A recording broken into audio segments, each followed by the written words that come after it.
Assalamualaikum warahmatullahi wabarakatuh. Alhamdulillah wassalatu wassalamu ala rasulillah Sayyidina wa maulana Muhammad ibn Abdullah. Rabbi syrah li sadri wa yassir li amri wahlul 'uqdatam min lisani yafqahu qawli, amma ba'd. Yang terhormat Bapak Ketua STAI Madiun beserta para dosen yang kami sayangi, para mahasiswa-mahasiswi STAI Madiun yang meluangkan waktunya untuk mengkaji materi agama setiap malam Kamis. Pertama dan paling utama, marilah kita senantiasa mencurahkan segala rasa syukur kita kepada Allah Subhanahu wa Ta'ala, yang mana pada kesempatan malam hari ini kita bisa bermuajahah, bertemu dalam rangka membahas ilmu agama. Mudah-mudahan kedatangan kita merupakan kedatangan yang mendapat ridha dari Allah Subhanahu wa Ta'ala. Allahumma amin. Salawat dan salam semoga tercurah kepada junjungan kita Nabi Agung Muhammad Sallallahu Alaihi Wasallam yang telah membawa risalah kenabian sampai kepada kita. Mudah-mudahan kita semuanya mendapatkan syafaatnya baik di dunia maupun di akhirat. Allahumma amin.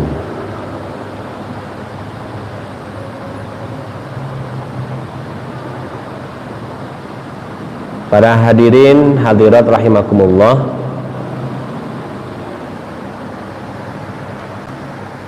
kita pada tema kali ini akan membahas tentang hakikat ta'allum wa ta'lim. Ta'allum itu dari wazan tafa'ul. Jadi ta'allum itu madhinya adalah ta'allama yata'allamu ta'alluman, yang artinya belajar ilmu. Jadi orang yang belum punya ilmu kok pengen mendapatkan ilmu, maka dia harus belajar. Nah, dalam bahasa Arab mempelajari ilmu ini disebut dengan ta'allum. Sayyidina Ali karramallahu wajhah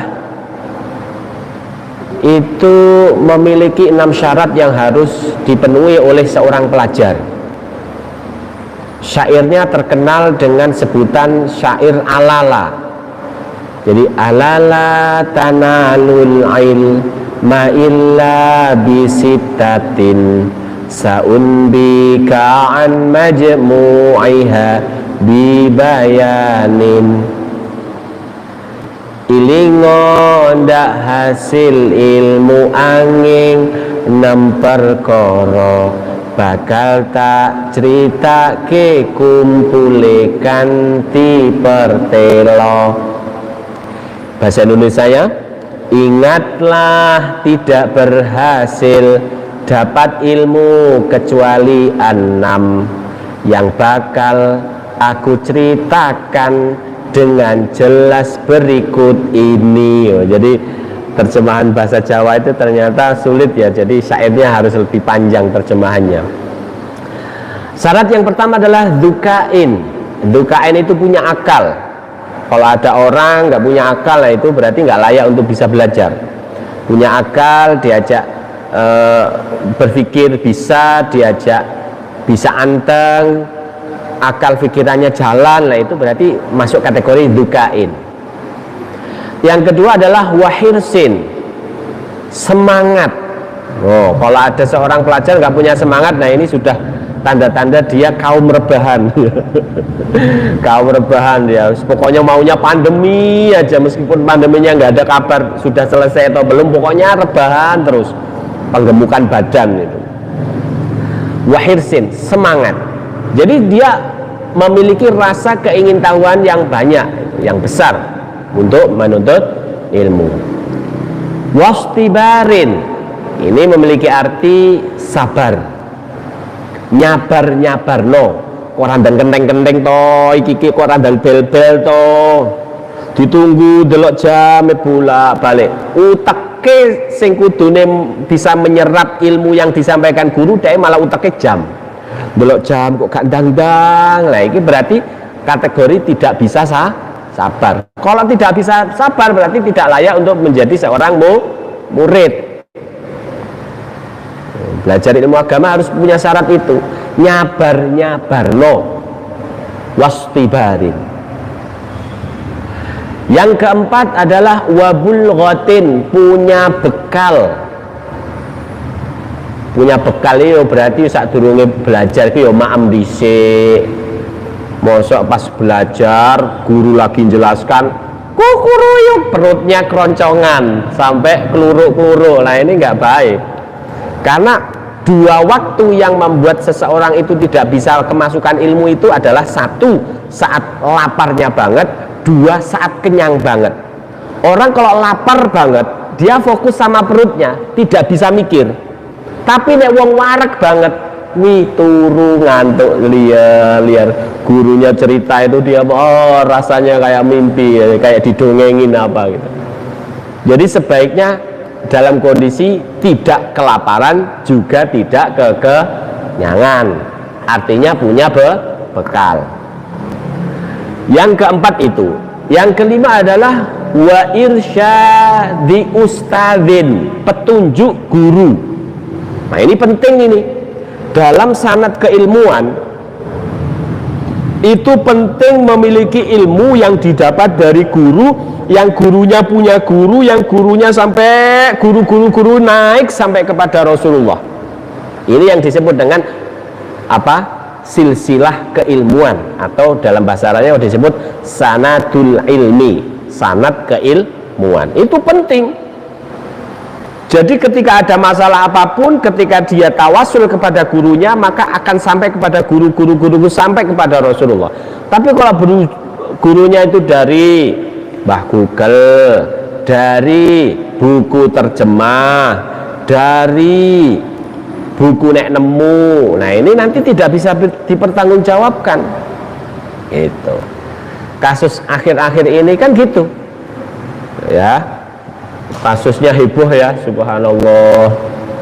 Boarding school dia kok nombek pesantren itu kan nggak layak sama sekali. Itu asrama yang dapat bulanan dari pemerintah, fokusnya supaya penyetaraan pembelajaran.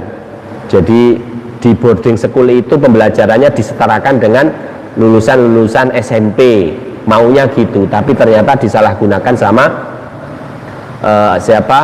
pengasuhnya, pembinanya, dan itu sangat mengerikan sekali. Dan ini tentu menjadi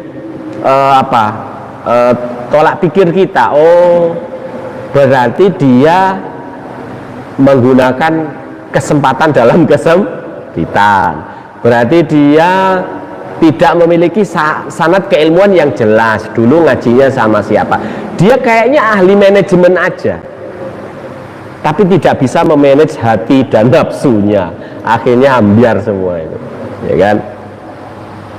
Kemudian yang terakhir adalah watuluz zaman, yaitu waktu yang lama. Jadi seorang pelajar itu 6 syarat ini harus terpenuhi. Kalau enggak ya nanti dia tidak masuk kategori seorang penuntut ilmu yang baik. Apa yang pertama tadi? Berakal, diajak mikir kena. Yang kedua semangat. Seorang pelajar kelibrak-kelibruk koyok gombal lamoh is gua iki. Ngelap motornya malah lecet. Saking kaine wis kaku. Kayak kanibu kering. Merusak malah, merusak cat. Jadi harus punya semangat, nggak bisa kok nggak semangat itu. Yang ketiga apa tadi? Sabar, harus sabar. Bagaimana waktu menjelaskan dia mendengarkan dengan baik. Ketika ada sisi tanya jawab ya dia bertanya ketika memang tidak paham gitu. Yang keempat punya bekal. Ya, berarti yo kambine yo sing layak, ojo gombal amoh nggih, budal sekolah. Terus dek wetenge yo wis kisen, berarti gak masuk angin. Pas pelajaran ngontap antop itu kembung kena angin gara-gara mangan angin karena tidak makan. Nah ini bahaya, jadi dia punya bekal. Yang kelima, petunjuk guru ini yang paling penting. Petunjuk guru itu dia memiliki sanad keilmuan yang bagus, sehingga apa-apa yang terjadi pada dirinya bisa dicurhatkan kepada guru sebelumnya. Gitu. Jangan dek iso pinter, ujuk-ujuk dek belajar. Nah, akhirnya kan gitu. Itu yang terjadi. Terus kemudian yang terakhir adalah lamanya waktu. Wah, ini bisa ini. Lamanya waktu ini ya. Ini bisa kita lakukan dengan cara satu, jenjang pendidikan harus sesuai dengan umurnya. Jangan sampai kita mendapatkan ilmu yang belum sesuai dengan usia kita. Kalau nanti sesuai dengan keilmuan kita yang kita miliki, ini nanti bahaya. Bahayanya usianya belum nyandak tapi ilmunya sudah dhuwur, ini bahaya. Isok stres. Yang dimaksud dulu zaman lamanya waktu adalah waktu yang lama untuk memahami. Jadi dia tidak mendapatkan ilmu yang instan. Ibarat sebuah perusahaan, dia itu iso nggawe mie sing berkualitas tinggi, tapi prosesnya kan belajarnya suwi. Nah, bukan dia yang maem di maem selesai sudah bumbu-bumbunya yang kono pakai bahan pengawet, ini malah lebih bahaya.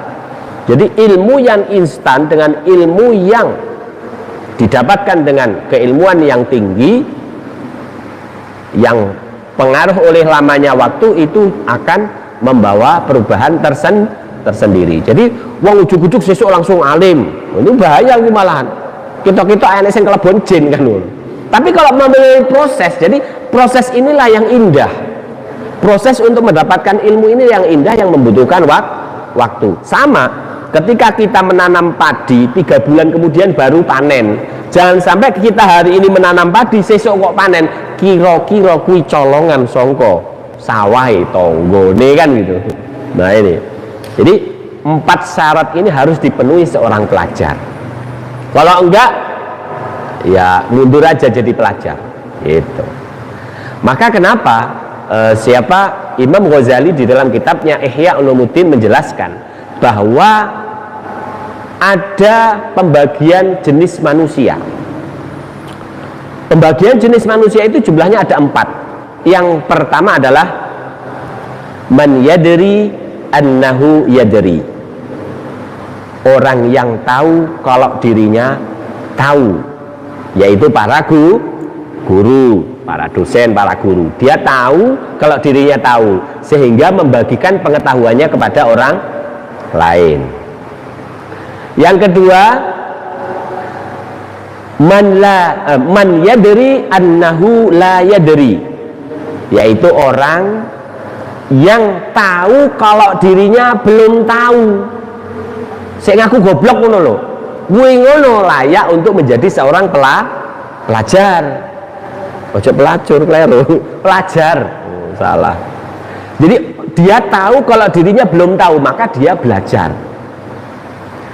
Kategori manusia yang ketiga adalah man la yadri annahu yadri, orang yang tidak sadar kalau dirinya tahu. Coba, nah, lucu toh, dia ini jane ngalim tapi gak gelem mulang, seliha-liha ngopi juga dijaluki mulang, mboten kula goblok padahal jane pinter. Nah, ini harus disadarkan wong sing kaya ngono kuwi mau. Mulai-mulai kok pondok dikon mulang moh, kon ngimami moh, kon apa moh kabeh jane daerah. Nah, ini harus disadarkan nih. Karena pengetahuannya yang dia miliki itu sangat bermanfaat buat orang lain, tapi dia nggak ngomong soro. Nah, ini bahaya ini. Ibarat orang itu, dia itu sedang tidur, ayo dan bangunkan dirinya dari tidur. Mas, sampean ki roh ilmu iki, ayo dan dibagekno. Bendang manfaat mas. Kapan meneh kemanfaatan ilmumu? Gak mulai sekarang dimulai, ayo dimulai sekarang. Nah gitu. Nah itu spesifikasi manusia yang ketiga. Yang keempat ini yang paling gaplei, man la yadri annahu la yadri, yaitu orang yang tidak tahu kalau dirinya goblok lah wis. Kuwi wong keminter kuwi. gak sadar nek dheweke kuwi goblok, susah wong ngomong. Ngandani wong koyo ngene iki angel pol. Bener. Karena dia merasa sudah tahu, padahal sebenarnya dia tidak tahu dan tidak tahu kalau dirinya tidak tahu. Lah susahnya toh. Ngandani wong kene iki gelut ngono wis malah rugi wing. Sampai ada anekdot itu. Orang bodoh engkel-engkelan ndak wong pinter. Engkel-engkelane ngene. Telu ping telu kuwi pira? Jedekan, enek sing jedeki kok. Sing jawab sing goblok kuwi mau. Ya 10. Ya sangat to sing pinter muni ngono. Wis ngene wis. Nek jawabane engko kok 9 ya toh. Penggalan kepalaku. Wis Pak, wis goblok to ngene iki. Nek 10 wis kowe gak usah tak penggal, tak ketok sikilmu ae, piye? Nah, gitu kan. Wah, akhirnya gak nerusno. Soalnya apa? Nek diterusno kilangan sikil utawa kilangan gulune kan cane. Wis gak aku gak jedek wis. Iya bener kowe. Ngono ae, aja mbok engkel nek ambek wong goblok iku. Iki kok soalnya mbok engkel. Kowe engko iso kilangan sikilmu utawa kancamu kuwi mau njaluk dipenggal kepalane. Wah, itu bahaya meneh. Gitu. Jadi penting sekali kita bagian kemana dulu dari keempat kriteria itu, kita bagian yang kemana? Bagian yang kedua, yaitu man yadri annahu la yadri, orang yang tahu kalau dirinya belum tahu, akhirnya dia belajar. Kalau guru-guru, para ustadz itu orang yang tahu kalau dirinya tahu. Nah, ini mengajar ilmunya. Yang ketiga, yang keempat ini yang paling sulit diterima akal ya. Yang ketiga, tidak sadar kalau dirinya tahu. Yang keempat, tidak tahu kalau dirinya bodoh. Ini susah ini. Jadi apa sebutannya, tolol lah paling ya. Jadi sebutannya tolol. Kemudian itu hakikat dari jenis manusia-manusia yang harusnya ta'allum ya, memiliki 6 syarat itu tadi. Jadi belajar itu harus diniati satu ya, izalatul jahli. Loh, belajar itu harus punya niat menghilangkan kebodohan, menghilangi kebodohan. Soalnya orang itu kalau bodoh uripe susah, dikibuli manut, wis gak enak tok lah. Orang bodoh itu ibarat orang yang berada di hutan penuh dengan kegelapan, dia tidak tahu apa-apa. Tapi kalau orang yang berilmu, dia berada di hutan tapi memiliki lampu sehingga dia tahu arah kemana-mana dia akan berjalan. Kayak gitu.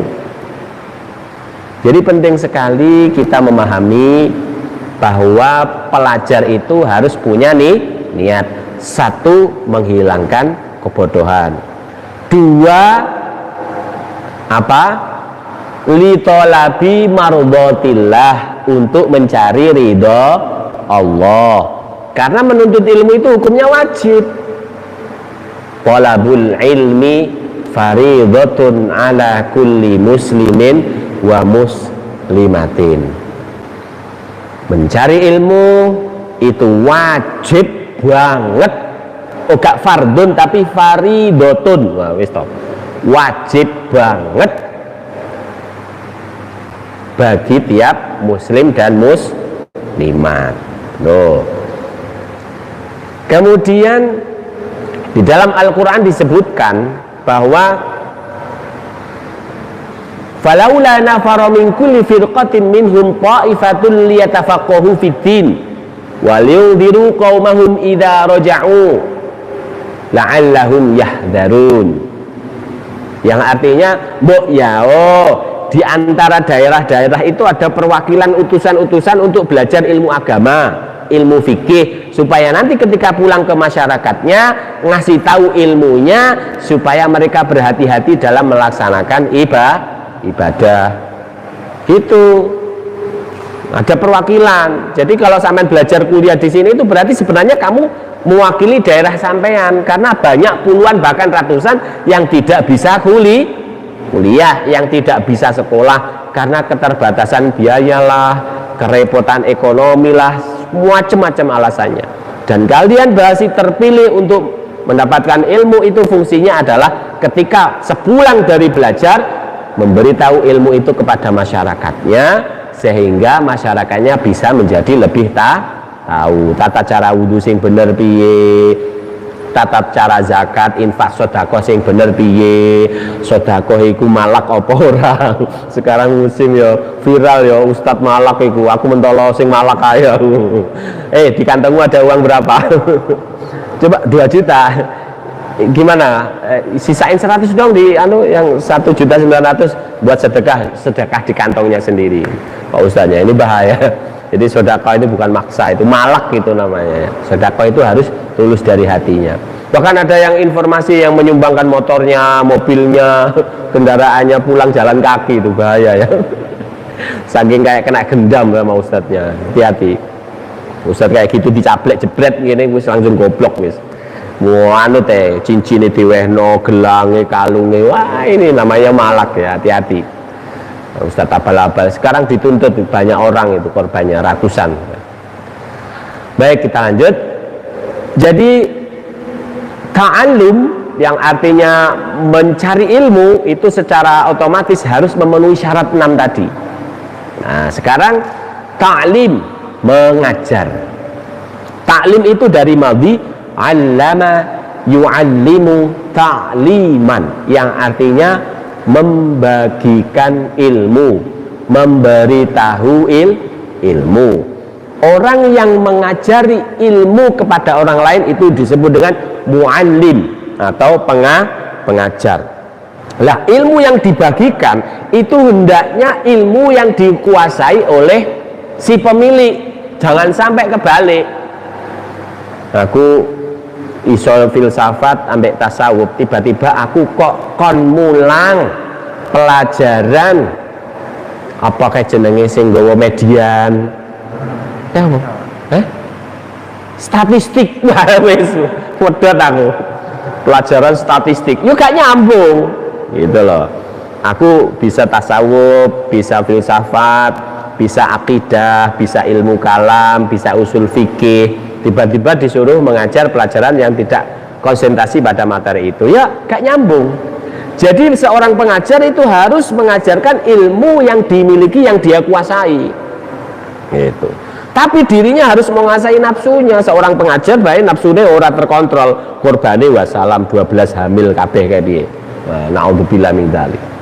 Jadi ini menjadi catatan sejarah bahwa seorang guru itu harus siap digugu dan ditiru.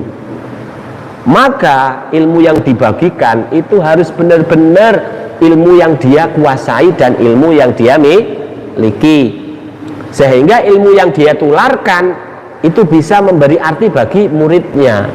Jangan sampai dia ngomong A ternyata pemahaman murid-muridnya B karena gak nyambung mau. Jangan sampai ya. Ini sedih sekali ketika pelajaran yang harusnya konsentrasi dosen A dipegangkan kepada guru C, D, E, F, G, ternyata nggak bisa maksimal pemahamannya. Jangan sampai itu terjadi. Jadi inilah ta'allum wa ta'lim. Jadi ta'allum itu belajar, kalau ta'lim itu mengajar. Jadi mengajar itu secara otomatis harus punya ilmu yang dia bagikan. Jangan sampai dia mengajar tapi dirinya sendiri nggak tahu. Wah itu namanya diskusi itu. Ya, jadi orang yang mengajar itu hendaknya sudah tahu ilmu yang dia kuasai itu apa, lalu dibagikan kepada para pelajarnya sehingga pelajarnya bisa memahami dengan baik. Kalau gurunya sendiri nggak paham, terus yang buat tular neneng murid mungkin opo kan gitu. Nah ini penting sekali. Jadi at-ta'lim wa ta'allum atau mengajar dan belajar itu dua hal yang saling berkaitan. Artinya apa? Seorang guru harus memberitahu ilmu yang dia miliki, seorang murid harus tahu dan mengikuti ilmu yang dikasih tahu. Ilmunya apa sing dikai gurune ya kuwi sing dilahap. Ibaratnya wong dulang itu sego iki tak dulangne ning sampean, berarti sampean karek mamah karek ngelek kan gitu. Jangan sampai sego kuwi ditulangno disempurne ning gurune kuwi mau ditapuk gurumu wassalam gitu. Jadi dan diantara keilmuan yang kita pelajari itu ternyata masih dikalahkan dengan adab atau tata krama. Sebodoh-bodohnya seorang murid, meskipun dia tidak tahu apapun ibaratnya, tapi dia punya tata krama, ridhonya guru lebih besar dia dapatkan daripada orang-orang yang pinter kok pemenang rada sombong pisan. Walau iki mondok ning kene pirang taun kok kok sik goblok kayak ngono. Delok ning ngono ben bengi iku nangis tahajud, salat tahajud ya Allah kok sik goblok iki piye to. Sowan ning Mbah Yai ini njaluk wiridan wis mulih-mulih bener dia tidak alim, tapi mulih-mulih jadi dukun. Kaya raya itu didatangi para bupati, pejabat-pejabat minta doa supaya jadi sing donga rono lho dadi kabeh. Wah iku wis berarti khusus spesialisasi dukun memang. Tapi gak kena ditiru setiap orang. Aku kok dukun gak iso awakmu pawaan preman kok dukun kan gitu. Jadi inilah bagaimana guru itu bisa mudah ridho kepada kita ketika kita benar-benar memperhatikan saat seorang guru memberi pelajaran yang baik pada kita. Saat sesi tanya jawab ya kita bertanya ala kadarnya, enggak memojokkan guru. Kalau memojokkan guru itu bahaya. Gurunya sakit hati wassalam itu. Pernah ada kisah, jadi Imam Sibaweh itu punya guru namanya Imam Khalil. Imam Sibawah itu ahli nahwu. Dia lagi krungu pisan ini langsung paham. Ketika mondok lagi 3 wulan kalau nggak salah, disuruh pulang. Santrine Mbah Khalil kuwi mau boyong melok mondok apa? Berguru kepada Imam Sibawah. Nangis iki. Ya Allah, iki wis gak enak ilmu sing tak ndumno, merkano ilmuku wis dipek neng si Imam Sibawah. Akhirnya beliau itu jalan-jalan di pinggir pantai, menemukan ombak, suaranya ceduk ceduk tuk tuk tuk, akhirnya menemukan sebuah ritme dan not balok. Ketemulah ilmu yang disebut dengan ilmu arut. Ilmu arut itu ilmu yang membahas tentang notasi dalam lagu. Jumlahnya ada 16. Ilmu arut itu contohnya gini, fa'ulun mafa'ilun, fa'ulun mafa'ilun, fa'ulun mafa'ilun, fa'ulun mafa'ilun, asyilbal qatahal man yu'iru janahahu la'alli ila man qad hawitu atiru. Nah, jadi ada taktik potongan-potongan di dalam nadanya. Contoh ilahi ilas itu ada taktiknya itu. Mufa'alatun, mufa'alatun, mufa'alatun, mufa'alatun, mufa'alatun, mufa'alatun. Loh, akhirnya ketemu ilmu baru itu, santrinya yang mondok di Imam Sibawah kembali lagi belajar kepada Imam Khalil karena mendapatkan ilmu baru yang bisa diajarkan kepada para murid. Ini sebuah anugerah yang luar biasa. Jadi itulah bagaimana seorang guru itu ridho kepada muridnya karena memang maunya muridnya bisa lebih pandai daripada gurunya. Itu maunya guru kayak gitu. Guru puluhan tahun di SD, murid-muridnya bisa terbang kemana-mana. Itu bangga nih luar biasa. Sampai nangis kadang itu. Lu saestu. Ini menunjukkan bahwa ilmu yang dibagikan berupa ilmu yang bermanfaat. Mudah-mudahan dari materi hakikat ta'allum wa ta'lim kali ini bisa membawa pencerahan bagi kita semuanya. Allahumma amin. Sekian, nanti ada sesi tanya jawab, monggo. Wabillahi taufiq wal hidayah. Wassalamualaikum warahmatullahi wabarakatuh.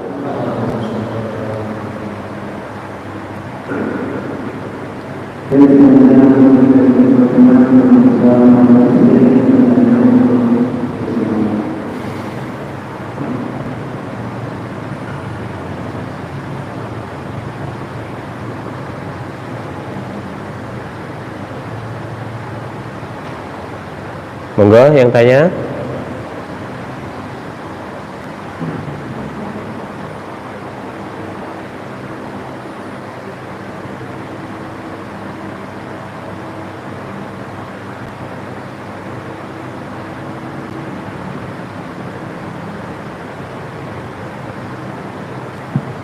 Ada pertanyaan? Oh silakan Mbak, ayo.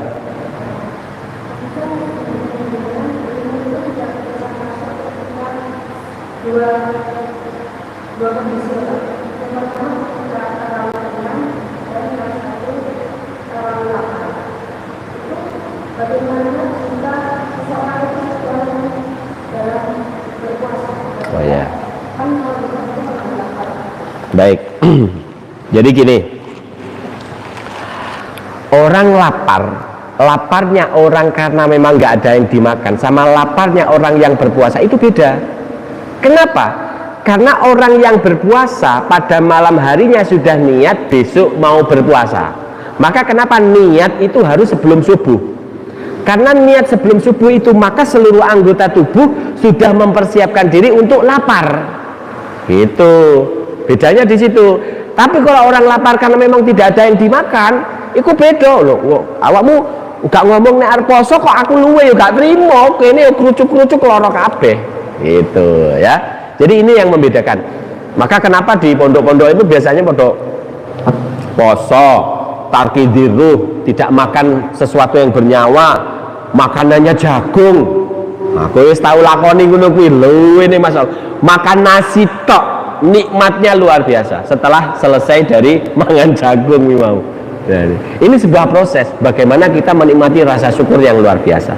Jadi puasa, laparnya orang puasa dengan laparnya orang yang memang tidak ada makanan itu beda. Karena tubuh sudah mempersiapkan diri untuk lapar ketika seseorang itu puasa. Jadi puasa itu, maka kenapa rukun dalam puasa? Satu, niat. Nah kan gitu. Apa enak ceritanya wong kelaparan niat? Gak ada. Nah inilah yang menyebabkan lapar itu menyakitkan ketika tidak ada niat. Nah kalau ada niat untuk lapar berarti harus ada niat puasa. Begitu Pak ya. Nah, yang lain silakan.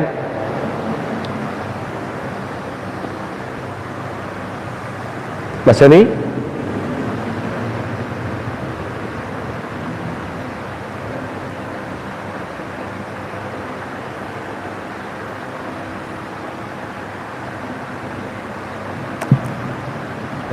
Sudah?